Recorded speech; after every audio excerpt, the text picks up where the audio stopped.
Dewan Juri LDBI. Sebelum kita mulai, izinkan saya memperkenalkan diri.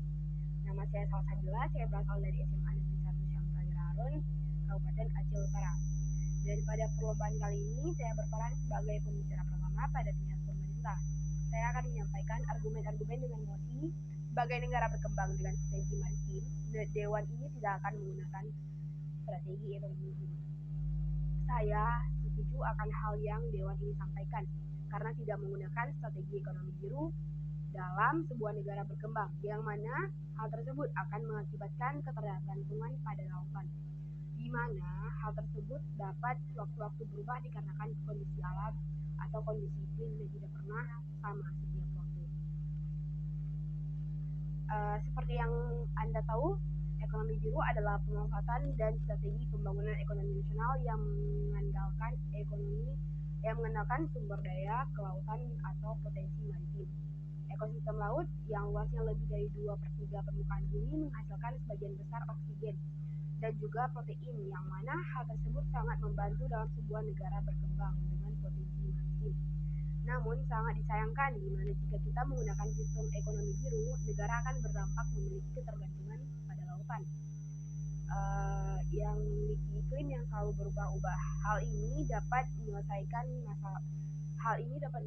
masalah yang dimana sebagian besar masyarakat berpotensi sebagai nelayan. Hal tersebut dapat terganggu apabila pemerintah melakukan sistem ekonomi biru. Dewan ini memiliki solusi yang mana kita bisa menggunakan sistem pengendalian pemanfaatan sistem lautan.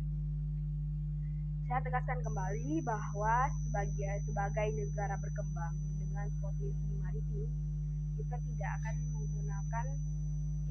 menggunakan strategi ekonomi biru, dikarenakan hal ini akan berdampak akan mengakibatkan ketergantungan terus-menerus. Sedangkan iklim akan selalu berubah.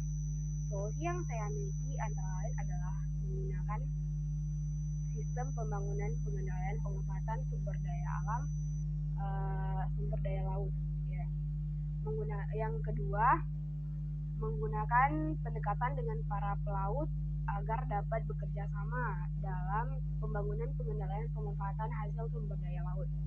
Yang ketiga, mencegah pencurian hasil laut dan korupsi yang didapat. Contohnya adalah dengan meningkatkan keamanan dan kerjasama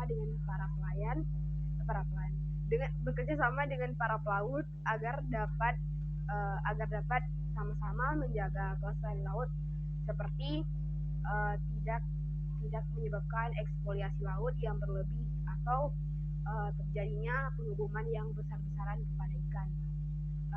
Dengan para nelayan untuk sama-sama mengendalikan pemanfaatan hasil sumber daya tersebut, kita dapat mengetahui bahwa yang kita lakukan itu adalah hal yang kita butuhkan untuk kedepannya, bukan melakukan ekonomi.